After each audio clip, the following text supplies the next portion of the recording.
Bueno, pues cuestiones que uno se plantea cuando habla de farmacología, así generales, y no vamos a entrar en detalle. Mezclas de compuestos frente a compuestos puros, ¿qué puede ser mejor? Tenemos en la planta THC, CBD y mezclas. Parámetros que normalmente en farmacología se llaman ADMET, que es administración, distribución, metabolismo, excreción, toxicidad. Es decir, es interesante conocer estos parámetros en una sustancia. Imaginaos que a lo mejor una sustancia se tolera bien, pero luego un metabolito, un producto de metabolización es altamente tóxico para el organismo.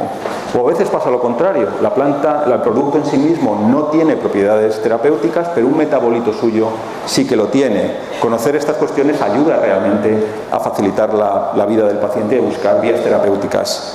De administración de cannabinoides, muchísimas cosas hechas, muchas vías de administración, muchos excipientes, etcétera. Todas tienen sus ventajas e inconvenientes y cada una, no hay ninguna universal. Lo más fácil para tomar un medicamento para la inmensa mayoría de la gente es tomarlo por vía oral, está claro, en forma de cápsula, comprimido, aceite, etcétera, etcétera, etcétera. La vía oral ya sabemos el problema que tiene con los cannabinoides, cuesta que entren en el organismo, se degradan en parte en el estómago, pasan al torrente circulatorio, cuesta que suban, etcétera, pero bueno, es una vía que está bien explorada y con el aceite pues se puede hacer bastante bien. La vía sublingual es algo más rápida porque no pasa por el esófago y el estómago, simplemente depositando gotas debajo de la lengua se puede ir asimilando para pasar la circulación general, sin tener que pasar, como digo, por el esófago y el estómago. Sería quizá la vía mejor de las que existen hoy en día. Conocemos bien cómo se distribuyen los cannabinoides, el punto crítico es su lipofilicidad, cuesta que entren, cuesta que salgan, se mantiene el organismo bastante. Conocemos bien cómo se metabolizan, cómo se excretan y que no tienen toxicidad aguda. Pueden tener un colocón, pueden dar lugar obviamente a una sobredosis, pero no son compuestos tóxicos, simplemente se eliminan y se pasa el problema. Y luego, pues como en cualquier medicamento o en cualquier tipo de terapia, al final lo importante es su acción sobre la salud del paciente, de la enfermedad que sea y con el tipo de terapia que sea. Y aunque sea una perogrullada, lo que tenemos que sopesar es el balance entre efectos terapéuticos deseados y efectos secundarios no deseados. Puede haber compuestos muy fuertes con efectos terapéuticos, pero que tengan efectos secundarios tan potentes que no sean recomendables para los pacientes, o compuestos que a lo mejor producen efectos terapéuticos menos potentes, pero tienen unos efectos secundarios muy escasos, son muy bien tolerados y obviamente pueden ser mejores estos segundos que los primeros. Posibles efectos más que secundarios, digamos, a tener en cuenta en los cannabinoides, pues está claro los efectos neurológicos, pero eso yo creo que cada uno va más o menos autodosificándose. Tenemos el CBD para atenuar algunos de los efectos no deseados del THC y generalmente la tolerabilidad de las preparaciones de la planta es bastante buena.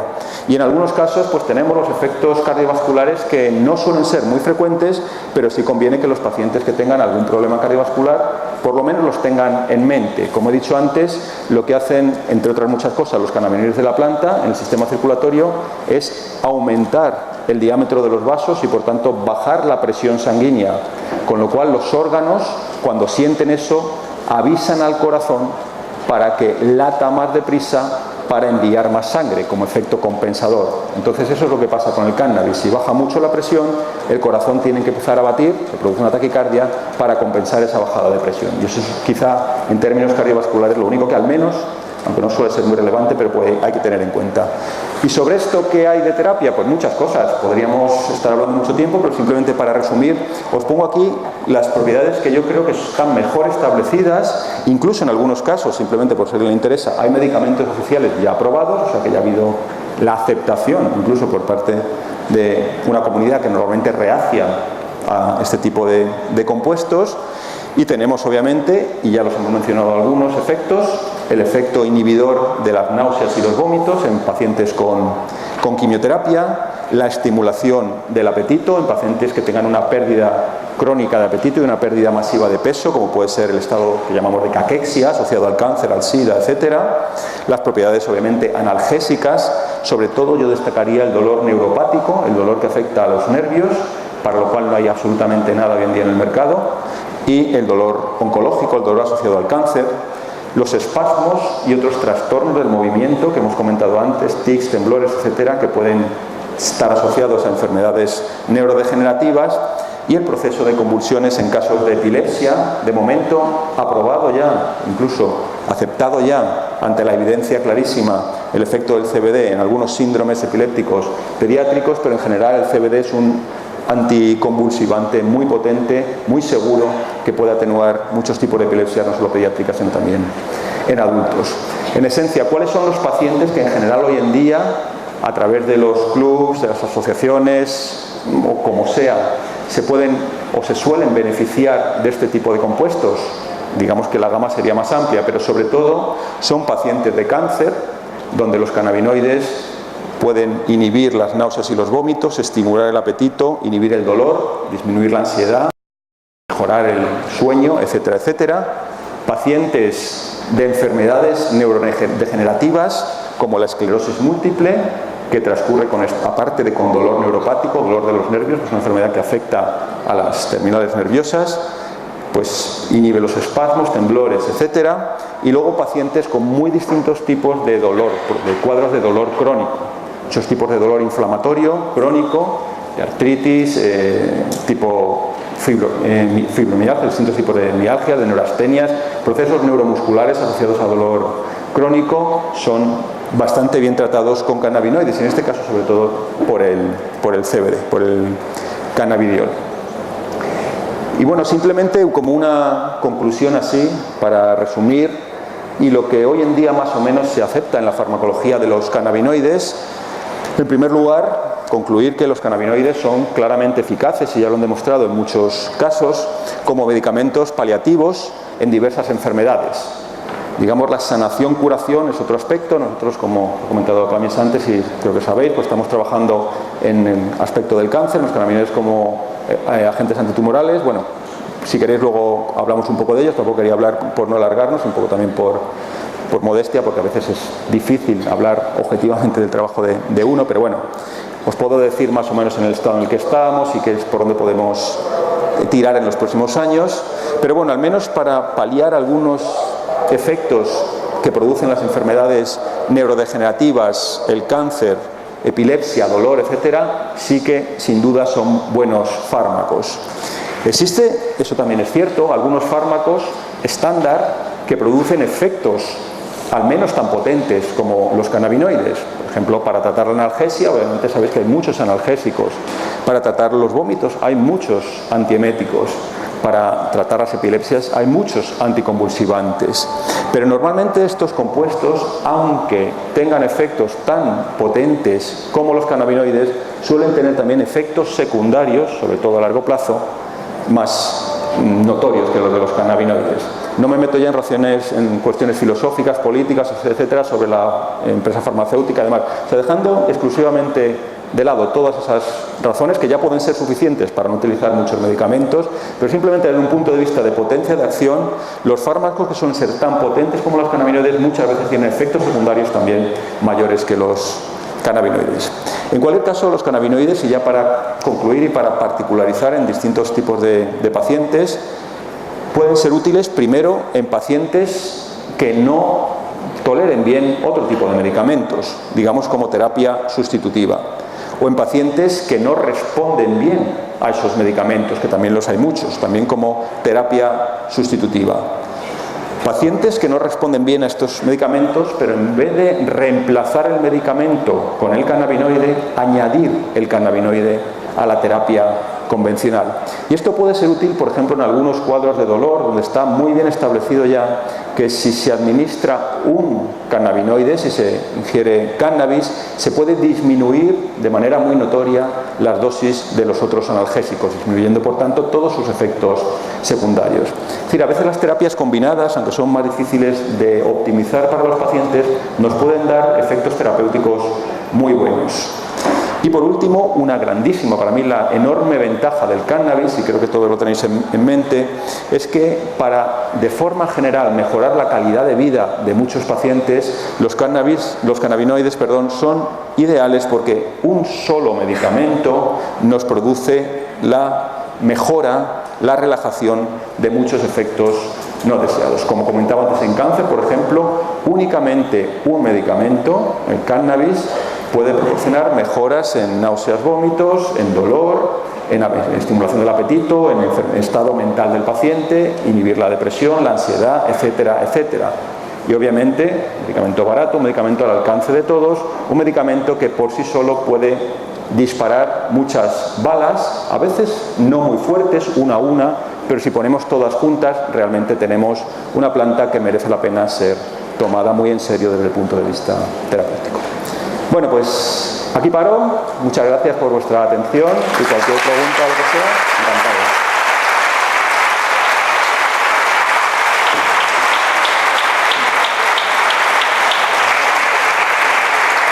Gracias.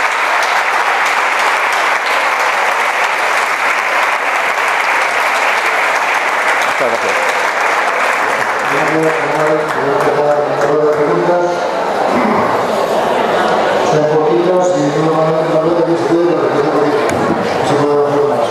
Sí. Sí, en cualquier caso, yo luego voy a estar por ahí, o sea que quien quiera que hablemos, no tengo ningún problema, encantado. Sí, buenas tardes. Tengo epilepsia aquí. Ah, sí, perdona. Hace unos 2 años, en una conversación con tus familias, Sí. decidí dejar la medicación y desde entonces estoy con infusiones de ruda y de orégano. Sí. La verdad es que no he mejorado mucho, pero tampoco he empeorado nada. Sigo teniendo más o menos las mismas crisis. Ahora, al hablar de todo esto, me abre como otra perspectiva. Voy a probarlo. ¿Cómo puedo tomar la marihuana? Sí. ¿Cómo puedo tomarlo? La ruda, por ejemplo, tiene compuestos interesantes porque inhiben la degradación de algunas de las moléculas que están implicadas o que son carentes en algunas situaciones de epilepsia. Pero yo, francamente, creo que sin haber estudios comparativos sólidos entre el cannabidiol y otros compuestos activos de plantas como la ruda, yo creo que el cannabidiol es una opción terapéutica muy segura y que hasta ahora se ha mostrado muy efectiva en pacientes con distintos tipos de epilepsia. Yo, bueno, hablo con cualquiera de por aquí que seguro que te pueden proporcionar un aceite rico en CBD.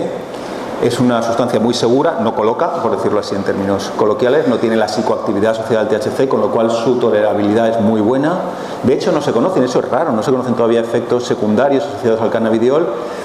Hasta a veces nos mosquea un poco a los farmacólogos porque pensamos, joder, si no tiene efectos secundarios probablemente tampoco tiene efectos terapéuticos, ¿no? Porque normalmente va asociado uno con lo otro, pero no, la realidad es que el cannabidiol tiene algunos efectos terapéuticos muy interesantes, sobre todo en el terreno de la psicosis, pero sobre todo, en primer lugar, en las epilepsias, sin efectos secundarios de momento descritos incluso en tomas hasta 2 años.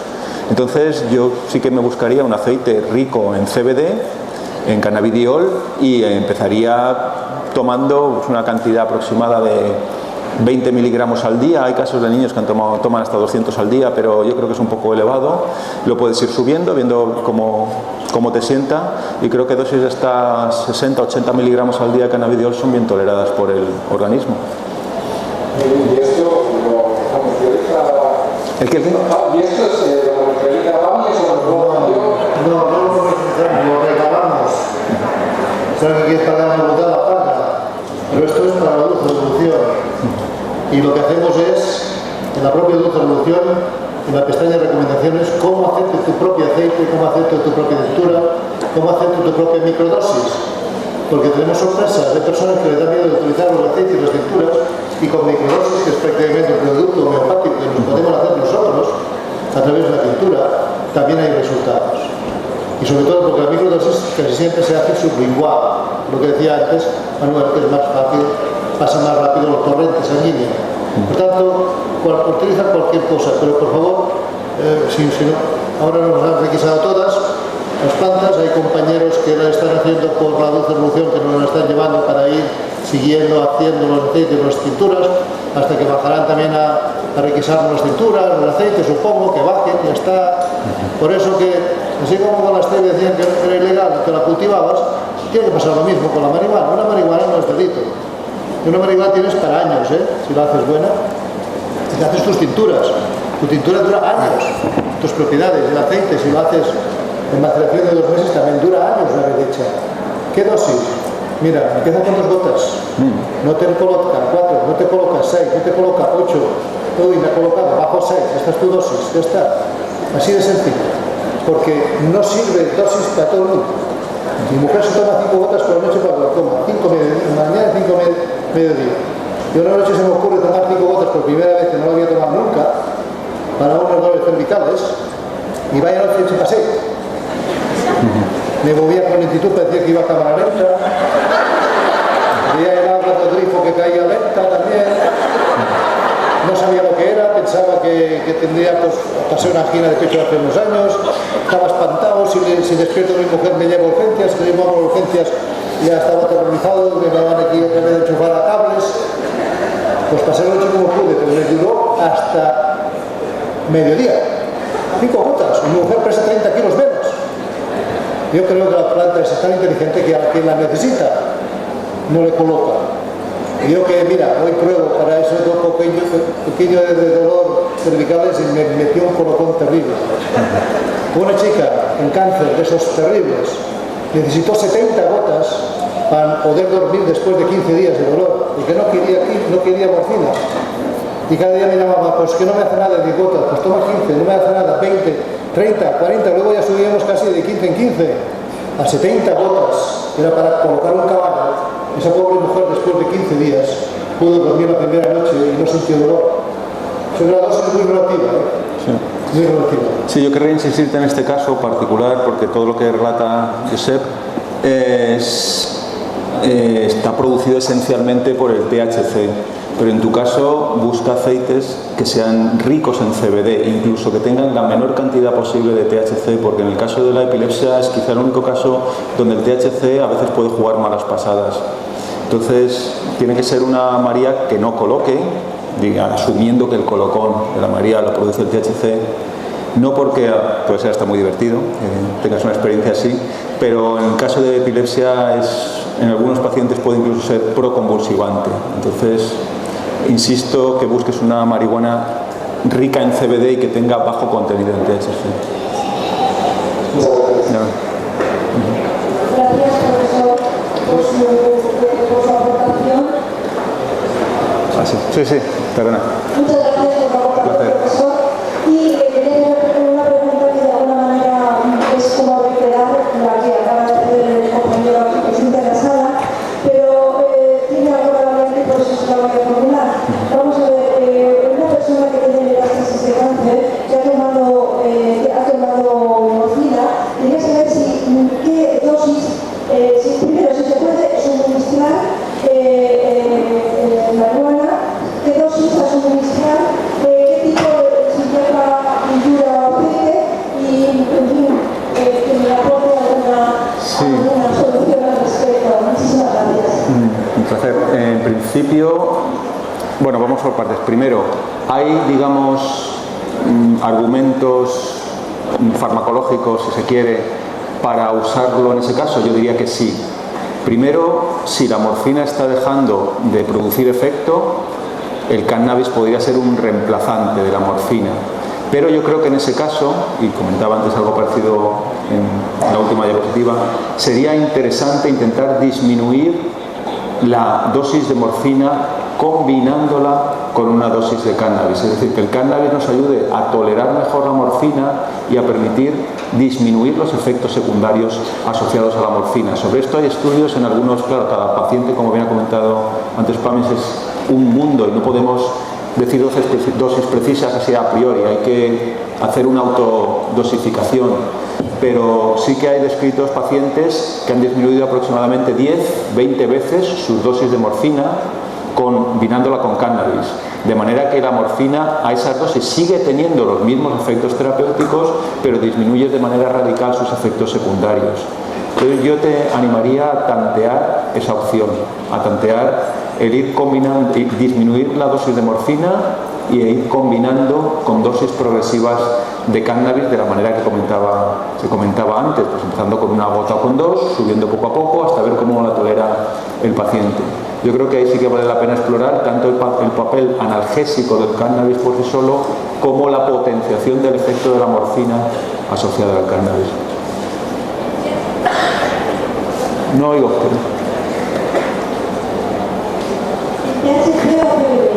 Yo ahí usaría una planta con ambos, porque el THC es más claramente analgésico, aunque el CBD, digamos, lo que está asociado a inflamación, a dolor inflamatorio, puede ser tan potente o más como el THC, y luego, como he comentado antes, el CBD siempre va a mejorar la tolerabilidad del THC. Yo ahí soy una planta más o menos aproximadamente 1:1, o mezcla de una planta rica en THC con una planta rica en CBD. Nada, un placer. Sí. Sí. Sí, sí, ahora sí. Primero de todo, es notable que es aplique de nuestro apoyo, y que es aplique de nuestro suport y després de la reactivitat amb nens en adolescents. No, bueno, entendido, sí. No, sí te he entendido, para que estaba ahí, para que... Sí. Para un niño con hiperactividad de unos 15 años. Ahí es complicado porque los efectos que produce el cannabis, y creo que todos lo sabéis, muchas veces son lo que en farmacología llamamos bifásicos. Produce unos efectos a dosis bajas y a veces el efecto contrario a dosis altas. Por ejemplo, el cannabis normalmente estimula el apetito, pero a dosis muy elevadas puede producir un efecto contrario, un efecto aversivo. El cannabis a dosis bajas en general puede ser un potenciador de algunos procesos cerebrales, pero a dosis más elevadas un compuesto o una mezcla de compuestos depresora, que es normalmente lo que suele considerarse el cannabis como sustancia inhibidora de la sobreactivación. Yo creo que es un paciente potencial para utilizarlo. Durante el desarrollo, los pacientes pediátricos obviamente merecen una atención especial. Como todavía a los 15 años hay zonas del sistema nervioso que se están formando y sabemos que el THC puede influir en la formación de algunos circuitos neuronales, yo se utilizaría una marihuana que fuera, no te digo sin THC, pero pobre en THC o relativamente baja en THC, junto con una cantidad mayor de CBD para asegurarnos que no estamos alterando ninguno de esos procesos finales, porque básicamente el desarrollo del sistema nervioso termina a los 18 años aproximadamente, hay mucho entre las personas. Y bueno, pues lo mismo con una autodosificación, empezando con dosis bajas y viendo cómo va tolerándose.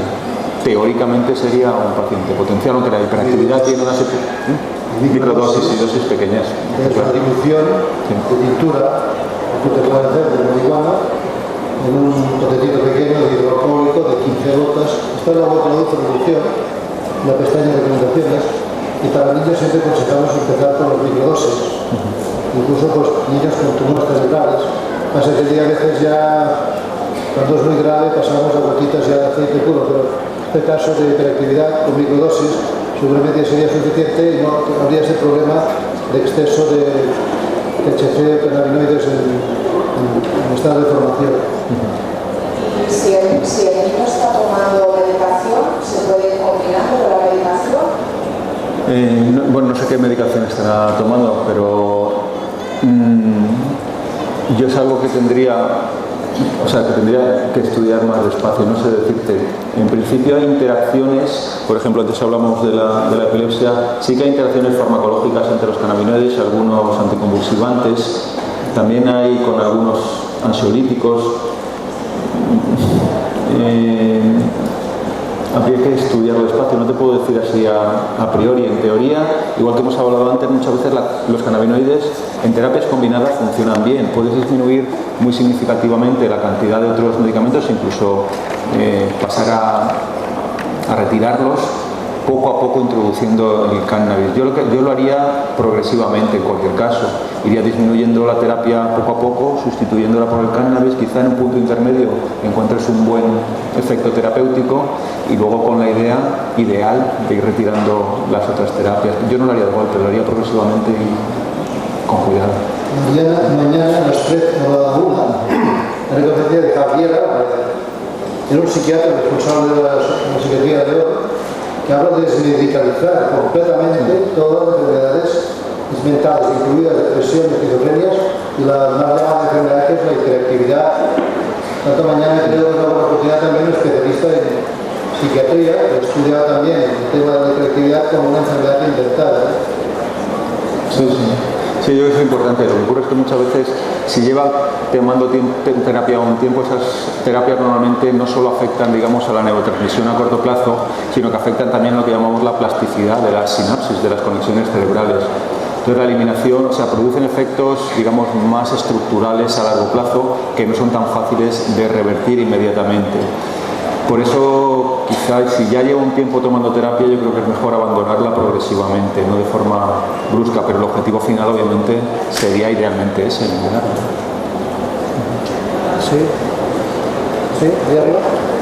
Sí, has hablado antes, en primer lugar, muy bien la conferencia y muchas gracias por el trabajo. Has hablado antes, aunque sea un poco de reflexión, de las posibilidades antitumorales del cannabis, sí. Y nos has dicho que nos podrías hablar un poco más de ellas, pues por favor, háblanos un poco más de ellas, incluso si tuvieras por en el caso de cáncer de pulmón, todavía mejor. Y la segunda pregunta, muy menos importante, es el aceite de cannabis, sí. Una de las posibilidades de preservación, ¿se puede absorber sublingualmente o es mejor beberla? Sí, bueno, gracias. Sobre lo segundo, la vía sublingual tiene una ventaja clara sobre la vía oral, y es que, como he comentado, evita, al menos idealmente, el paso por el esófago, el estómago y luego lo que llamamos la circulación enterohepática, que es, digamos, llevar casi como primera puerta de entrada al organismo muchos compuestos al hígado, y el hígado va a ser una maquinaria de detoxificación de THC, con lo cual vamos a disminuir la cantidad que llega al resto del organismo. En ese sentido, entre que el hígado puede degradar parte del THC o los cannabinoides en general, que el propio jugo gástrico con su acidez puede también degradar parte de los cannabinoides, y el hecho de que el paso de los cannabinoides a través de la barrera del estómago sea bastante errático y muy distinto entre pacientes, hace muy difícil estandarizar qué es una dosis alta, qué es una dosis baja. Entonces, si se puede evitar la vía oral con la vía sublingual, es siempre, desde el punto de vista farmacológico, deseable, porque la vía sublingual, directamente a través de la mucosa de la boca, el compuesto pasa a la circulación general. Otra cosa es que cuando te pones algo debajo de la lengua siempre hay algo que rezuma y pasa por el tracto digestivo. Pero si puedes, por lo menos en una gran mayoría, evitar lo que es la vía oral convencional y pasarlo directamente a través de la mucosa de la boca, eso siempre va a ser... Sí. Lo que pasa es que lleva un tiempecillo y hay que tener paciencia, y parte rezuma, como te digo, y es absolutamente imposible evitarlo. Pero si mayoritariamente es sublingual frente oral, yo creo que siempre vas a tener una mayor facilidad para estandarizar dosis. Y sobre el efecto antitumoral, bueno, podría estar hablando mucho tiempo, pero como hay otras cosas, te intento resumir en un minuto. Nosotros llevamos casi 20 años trabajando en cómo los cannabinoides pueden inducir la muerte de células tumorales. Hemos hecho estudios primero en tumores cerebrales, luego en otros tipos de cánceres, tanto en células cultivadas en el laboratorio, que es una primera opción que tienes para chequear la posible validez de algunos candidatos a fármacos antitumorales, pero obviamente son células que has extraído de su entorno y, bueno, pues es un sistema experimental muy simple, pero te da una primera idea. Luego hemos pasado a animales de experimentación, hemos hecho distintos modelos de cáncer, tanto en ratones como en ratas, y resalto lo de modelos porque el cáncer en animales de experimentación, en roedores, es mucho más sencillo que el cáncer humano como patología, y de hecho muchas sustancias que funcionan en animales luego no funcionan en humanos, y también estos animales tienen una capacidad de tolerar los cannabinoides mucho mayor que nosotros. Para que te hagas una idea, cuando administramos compuestos a los ratones, para tener efectos psicoactivos en un ratón, les estamos dando dosis aproximadamente 15 veces mayor por kilo de peso corporal que en nuestro caso. Y nosotros somos mucho más sensibles a los cannabinoides, entonces eso también limita. Hay veces que observas efectos buenos en ratones, pero dosis muy altas que a veces los pacientes no toleran bien, aunque bueno, se pueden buscar pautas de administración para que puedan ser parecidas. Y la cuestión en humanos, pues estamos en un punto en el cual estamos entrando, porque es la única manera que podemos hacer estudios clínicos, digamos, a través de hospitales, etcétera. Estamos en ello. Hay ahora un ensayo clínico abierto en el Reino Unido con pacientes de tumores cerebrales recidivados. Esperamos poder hacer otro en Madrid dentro de un año aproximadamente, y luego tenemos toda esa evidencia de internet, si quieres, o de pacientes concretos, cuidadores concretos, médicos concretos que contactan con nosotros y que van aportando sus conocimientos y sus experiencias. Y yo diría que hay muy buenos feelings, muy buenos presentimientos de que puede haber algo, pero por desgracia, y lo he comentado antes con algunos compañeros tuyos, Es una pena que todo ese archivo de conocimiento que se ha hecho, por ejemplo, a raíz de todos los pacientes que han estado tratados con aceite de Rick Simpson en Estados Unidos y muchos otros pacientes ya en muchos países del mundo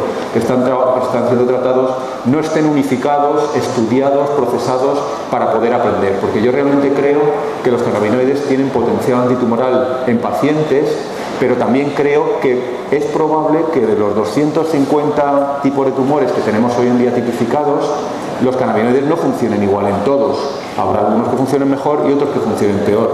Probablemente los cannabinoides no sean igualmente efectivos en distintos estadios de la progresión tumoral. Probablemente los cannabinoides puedan ser efectivos en algunos tumores como terapia única y en otros casos combinados con otras terapias, tanto si quieres no convencionales como convencionales. Y es una pena porque se va generando una cantidad de datos muy grande con gente que está, digamos, por su cuenta tomando, pero que no conseguimos unificar porque no hay un grupo de oncólogos que realmente se ponga manos a la obra para poder gestionar y analizar bien esa información. Entonces yo hoy en día te diría que es algo, yo creo, recomendable para muchos casos.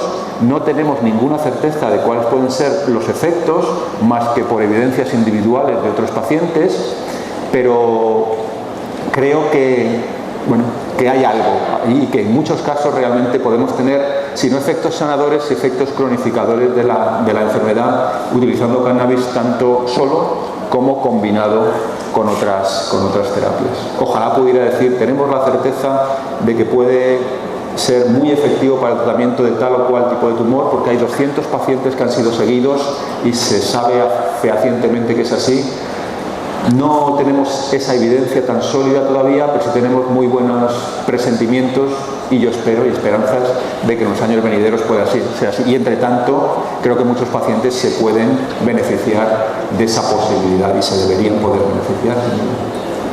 Si hubiera la posibilidad de una patente, por ejemplo, ya se había hecho. Sería muy fácil, sí. Pero como no hay, el comité de ética de cada universidad o de cada hospital impide hacer estas pruebas no solo con marihuana, con calachore, con perilla, con stevia. Una doctora recién licenciada para su tesis de final de carrera era, y conjuntamente con su jefe de endocrinología de la Universidad Alcalá de Henares, pedían poder experimentar con 3 grupos de 100 diabéticos recién diagnosticados, unos con pastillas y otros con insulina.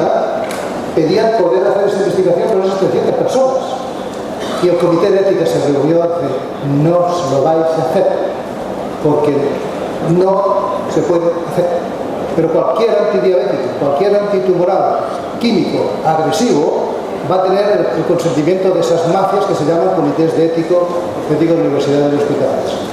Un oncólogo en Lleida, especialista en antiendométrio, viendo los casos de curación inexplicable que habían tomado con Calanchoe, nos llama para decirnos que está decidido a hacer las pruebas en aquellas personas que diagnostican cáncer y al cabo de un mes tienen que operarlas, que durante ese mes a unos les dan quimio, a otros placebo y a otros Calanchoe, para ver qué pasa al cabo de un mes si se ha reducido su tumor.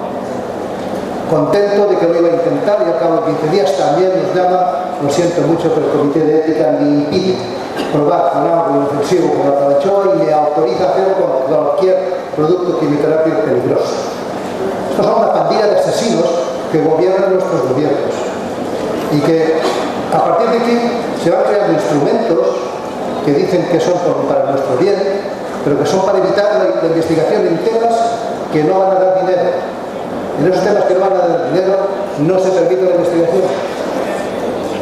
Sí, este problema de propiedad intelectual es un verdadera lacra para el estudio de cannabinoides, porque nadie puede patentar los productos de la planta y por tanto se tiene que recurrir a formas tan rebuscadas como he comentado antes de hacer la nabilona simplemente para tener la patente de ese medicamento cuando el poder analgésico o inhibidor del vómito de la nabilona es igual al del THC. Pero eso es una lacra que tenemos y que tenemos que pelear contra ella.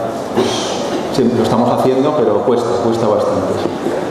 Lástima porque hay buenos investigadores y no les dejan profundizar en esa medicina gratuita. Una vergüenza, pero bueno, creo que estamos en buen camino. Cada día hay más gente conectada en esos temas y algún día la sociedad, que que habrá abajo será reflejo de sus políticos de arriba. De momento, la sociedad está como está también, ¿no? Está aún un poco despierta, y normalmente arriba son más miedosos que nosotros y por eso se avanza tan poco. Hay que ir avanzando en la concienciación individual y colectiva para conseguir esto que queremos que sea una sanidad completa. ¿Sí? Buenas tardes. Bueno, muchas gracias, que a mí personalmente me ha sido muy útil toda la información que nos ha dado hoy. Y yo tenía dos preguntas. La primera es que no sé si lo he entendido muy bien. En el caso de una persona que tuviera una buena síntesis de la anandamida, que se llamaba, que era eliminando hidrógeno parecido a los cannabinoides, no sería útil el uso de esta planta como uso terapéutico, porque ya lo estaría sintetizando el organismo de forma fisiológica. Y luego, por otro lado, que si sería útil este uso terapéutico en pacientes con fibromialgia y el tipo de dolor que existe. Bueno, gracias por la charla.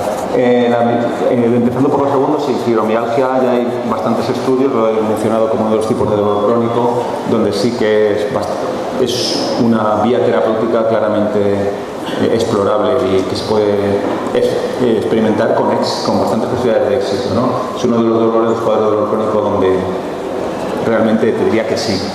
Y con respecto a lo primero, es una cuestión biológica complicada, pero ten en cuenta que nuestro organismo está constantemente produciendo, degradando muy distintos tipos de compuestos químicos. En nuestro cerebro, todo lo que se llama neurotransmisores o neuromoduladores, procesos que controlan cómo las neuronas hablan entre sí y cómo se regulan, por tanto, todos los procesos biológicos en nuestro organismo. Y cada uno, en ese sentido, somos únicos, tenemos nuestra genética y tenemos nuestra modulación durante el embarazo y posembarazo, sobre todo durante los primeros años de la vida, que al final configuran ya pues, nuestro sistema nervioso. Y uno tiene más actividad de producir anandamida, otro menos, otro tiene más receptores de cannabinoides, otro tiene menos, otros más en una zona, otros más en otra zona, etc. De manera general, te diría que cuando utilizas un compuesto que normalmente llamamos fármaco, primero, la duración de ese compuesto en el cerebro es bastante mayor que la duración del compuesto que produce el organismo. Para que te hagas una idea, la anandamida, cuando se produce por las neuronas, suele durar como muchos segundos, mientras que el THC puede durar horas, sino días en tu cerebro. Y en segundo lugar, lo que se llama la potencia de acción de un compuesto suele ser siempre también mayor en el caso de un fármaco que en el caso de una molécula endógena. Digamos que en el caso del THC frente a la anandamida es como de entre 5 o 10 veces mayor. Entonces muchas veces nuestro cerebro funciona de forma normal con anandamida, y en los ciclos, por ejemplo, entre que comemos y no comemos, o que no tenemos apetito y si lo tenemos, en los ciclos de sueño y vigilia, etcétera, hay cambios en la producción de anandamida para favorecer el sueño o dejar de favorecerlo. Igual pasa, por ejemplo, con la ingesta. Pero si una persona tiene cualquier tipo de alteración de ese funcionamiento normal porque no produce suficientemente anandamida o porque los receptores no son lo suficientemente numerosos o lo suficientemente activos, o simplemente porque por la patología que tienes necesitas fomentar más allá de lo fisiológico un tipo de proceso, pues entonces necesitas recurrir al THC. Entonces el THC es como una anandamida fuerte, por decirlo así, fuerte y duradera, que puede potenciar su acción en procesos donde eso sea necesario. ¿Sí? ¿Alguna otra pregunta? ¿Sí?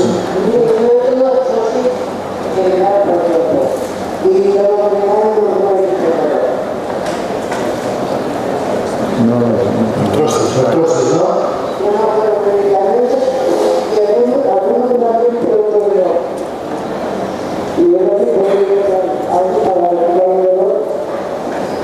¿Dolor de artrosis? Sí, los dolores típicamente inflamatorios crónicos, como son casos de artrosis o de artritis, es que...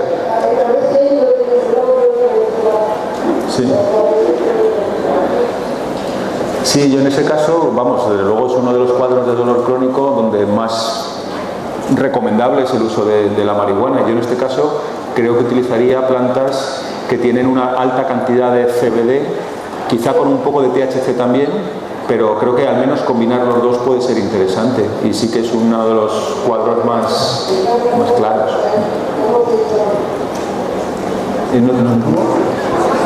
¿Cómo?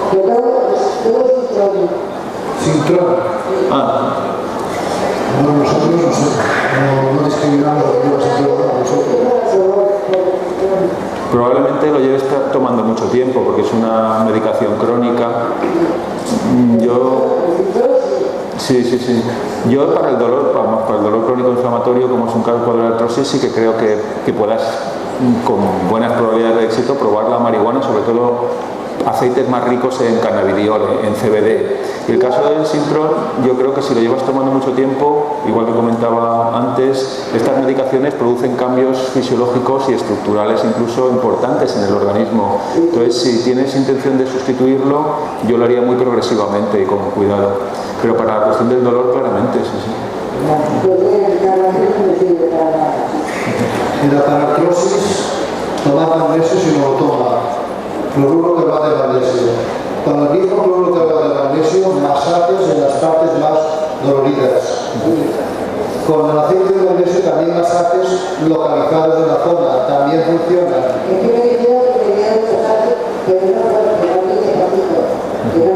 Masajes con cloruro que va de magnesio y tomarlo por dentro.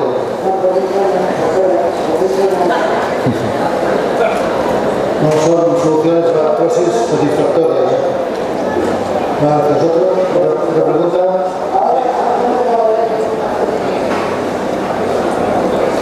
Sí, por favor. Sí, quería preguntar por el tema de los tumores. ¿Es más interesante el THC o el CBD? Como killer, digamos. Sí.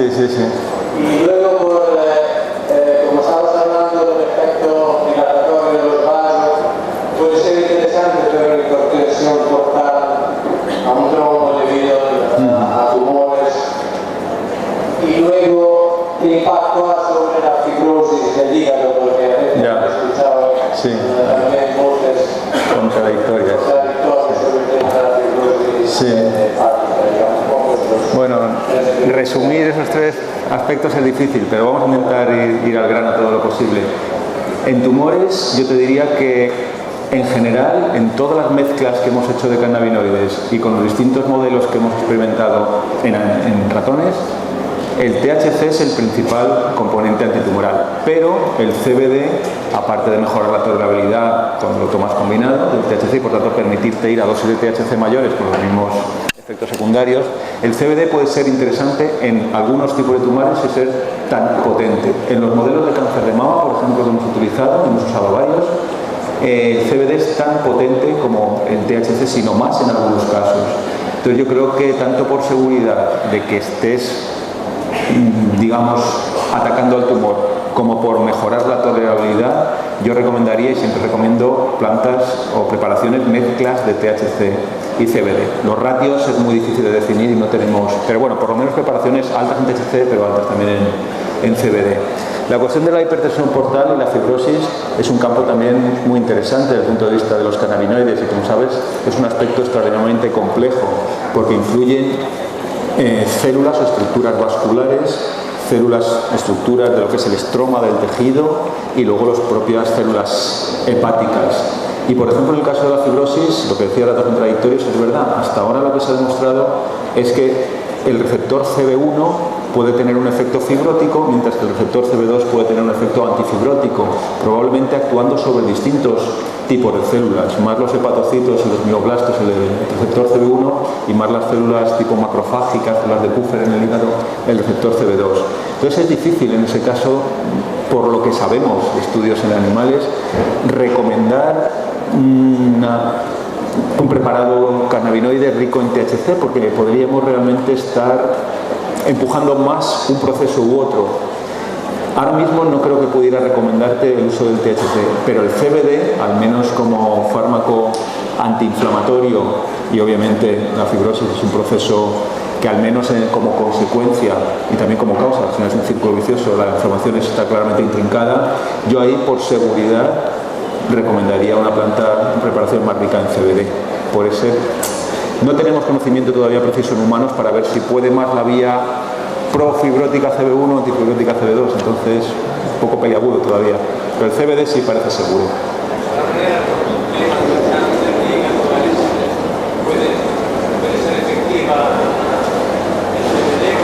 Sí, en el cáncer de hígado hemos probado también en células y en un modelo animal hemos probado CBD y es esencialmente tan potente como los ligandos THC u otros compuestos sintéticos que ligan CB1 y CB2. Yo por eso iría a CBD en ese caso. No.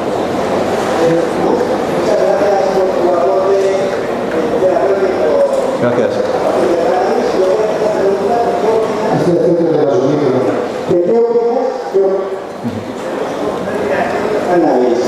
¿De qué? ¿Del uso recreativo? Bueno, yo también para resumir, primero te diría que yo como ciudadano soy totalmente favorable a la legalización de cualquier sustancia, ya que cada persona tiene derecho al autoconocimiento, a la automedicación y al uso de las sustancias que considere necesarias. Los estamentos públicos tienen que dar, o tendrían que dar, pautas seguras de consumo, intentar acotar riesgos, intentar divulgar de forma seria y rigurosa los conocimientos farmacológicos que existen sobre las sustancias para que la persona pueda saber qué ocurre a distintas dosis, qué ocurre si lo toma solo mezclado con otras, qué ocurre si lo toma a una edad, a otra edad, en combinación con tales medicamentos, tales otros, etcétera. Pero yo, digamos ya, al margen de mi faceta como científico, yo como ciudadano soy totalmente abierto a la legalización de cualquier tipo de sustancias que pueden, desde luego, hacernos la vida muy feliz, siempre y cuando se utilicen con un conocimiento de causa. Pero bueno, cada uno debería ser libre de responsable o irresponsablemente, siempre que no afecte a la libertad y al bienestar de los demás, poder hacer con su vida lo que quisiera. Si vamos a terrenos un poco más terapéuticos en términos holísticos, en términos integradores, muchas veces discernimos, por poner etiquetas, lo que son los efectos terapéuticos de los efectos recreativos, pero para mí yo no lo veo así, yo lo veo como un continuo. Si tomamos la salud como un concepto holístico, donde al menos el clásico triángulo griego de mente, cuerpo y alma, más esa interacción de ese triángulo nuestro con nuestro entorno, no me refiero solo a nuestros congéneros, sino también al cielo, a los animales, a los vegetales, etcétera, pues ahí está la salud. Y si consideramos la salud desde ese punto de vista, yo muchas veces veo muy difícil establecer los límites entre consumo recreativo y consumo terapéutico. Alguien que se coja una marihuana rica en THC y que se vaya con unos colegas a pasar un rato bueno, a reírse, a olvidarse de los problemas, el problema que ha tenido con el jefe, a relajarse, para dormir mejor, para relacionarse mejor, para vencer cortes, para ligar. ¿Eso no es terapia? Para mí sí es terapia. Entonces, ¿dónde establecemos el límite entre lo que llamamos terapéutico y lo que llamamos recreativo? Creo que son etiquetas que marcan simplemente dos comportamientos, por decirlo así, extremos. Pero, bueno, igual que pasa con la sexualidad, hay gente que es heterosexual, hay gente que es homosexual, entre medias hay muchas cosas, pues con el aspecto recreativo o el terapéutico de una sustancia, para mí también hay muchos intermedios, y realmente establecer el punto de corte, sobre todo en lo que se refiere a salud mental, entre uno y otro, yo muchas veces no podría. Yo creo que la inmensa mayoría de las sustancias que normalmente llamamos drogas, que se usan como normalmente decimos con uso recreativo, para mí ese uso recreativo muchas veces es terapéutico, en sentido amplio. Entonces, bueno, yo creo que ha sido bien considerado.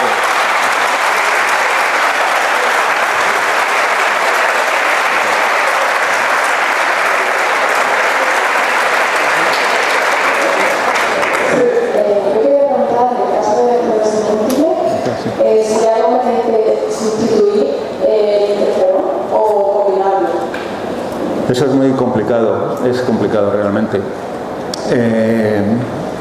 Si quieres luego lo hablamos más despacio, es que es muy complicado, no me atrevería a darte una respuesta, porque los interferones tienen efectos secundarios claros, pero también tienen sus efectos terapéuticos. El efecto del cannabis es muy variado en distintos pacientes de esclerosis múltiple, normalmente más focalizado en espasticidad, también en dolor un poco.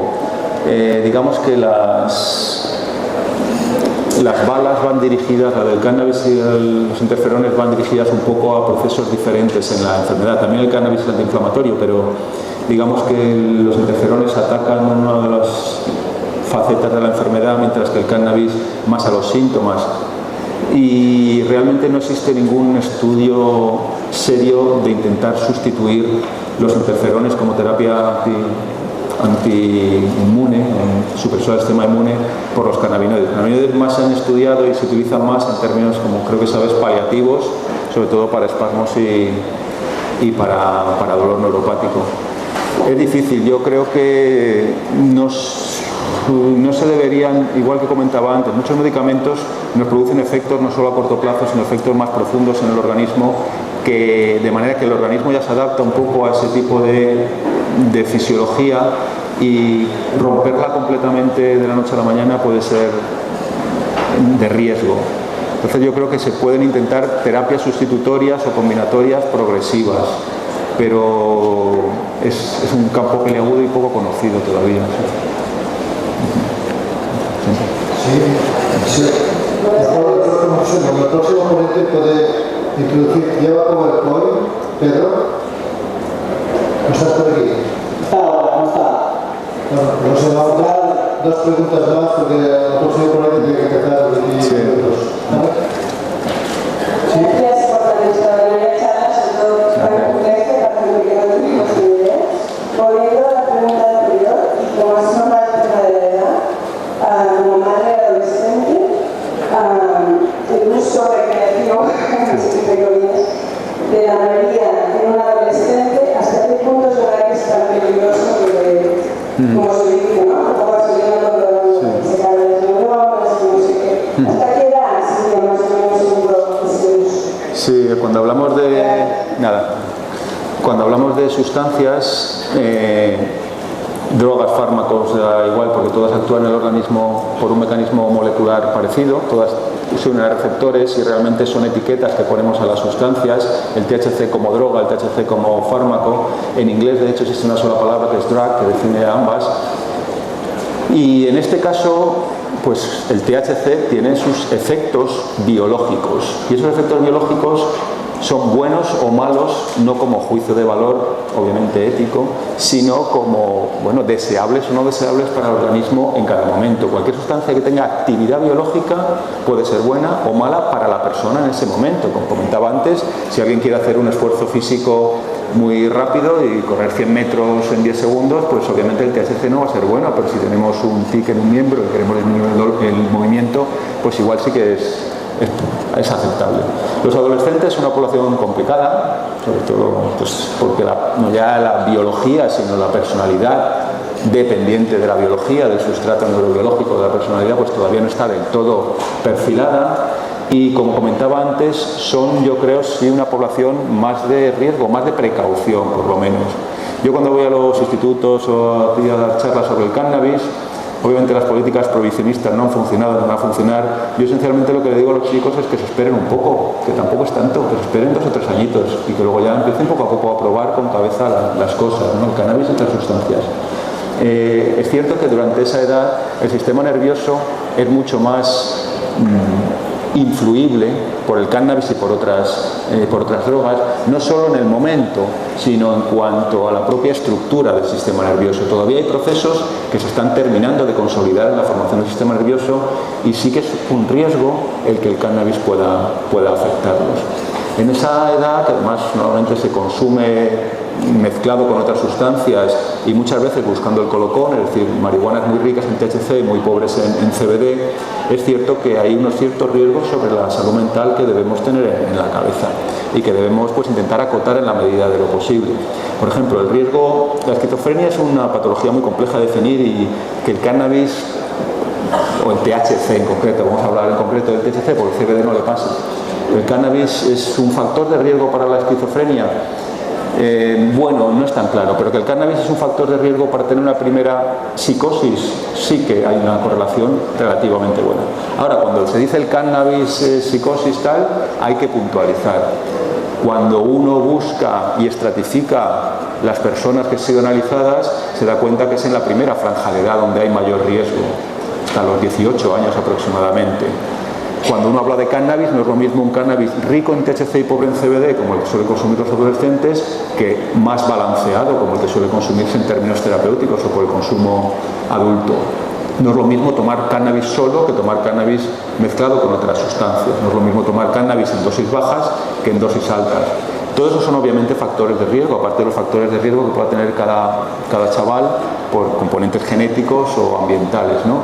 Entonces sí que hay algunos procesos de salud mental en los cuales en la adolescencia hay más riesgo, eso está claro. Psicosis, síndrome motivacional es muy difícil de definir, está claro, y es una cuestión muy multivariable, pero bueno, sí que hay aspectos de atención, de integración, etcétera, que obviamente en esa edad pues hay que tener más cuidado. Y bueno, yo creo que en principio, aunque todos hemos explorado y todo tal, pero bueno, como mensaje a transmitir, pues si se puede esperar un poquito, mejor. Sí, ¿me pregunta? Ya está, ¿lo vemos? Sí. Hola, gracias como si no tenemos tiempo, muchas gracias por tu participación. Gracias. Para el tema de cefadeas y migrañas, ¿por qué has escogido? ¿Para? Cefadeas y migrañas. Migraña, sí, perdona. Sí, ahí también es... Sí. Está, digamos, menos estudiado que en otros procesos de dolor, pero sí que hay cada vez más indicios. En ese caso también, puesto que el componente inflamatorio es importante y el THC puede tener efectos a lo mejor no bien gestionables por algunos pacientes, yo también recomendaría una marihuana más rica en CBD o más equilibrada, por lo menos más que una marihuana fuerte. Pero sí, también, aunque hay menos casos estudiados que por ejemplo en el caso de artritis, pero sí que es un posible fármaco, sí. Bueno, como amablemente se ha ofrecido por personas que quieren hacer preguntas más concretas para el uso de cannabis, aquí fuera encontramos el espacio que lo podíamos conseguir, vamos a dejar la sala ya para el próximo ponente, vamos a terminar este acto, nos vamos a decir que nos vaya a llevar desde parte más científica, no tan burda como nosotros, que tenemos que actuar como podemos, ayudando por todos nos ayudamos unos a otros. Pero al actuar de esa forma vemos mejorías increíbles en artrosis, en artritis, en fibromialgias, cánceres de cerebro, cánceres de mama, cánceres de páncreas que no hubiéramos visto sin nuestra prevención. Esto es lo científico, pero que se pierde, ¿no? Cuando a veces uno tiene ese temor de que tiene algo muy grave. ¿Vale? Pues gracias y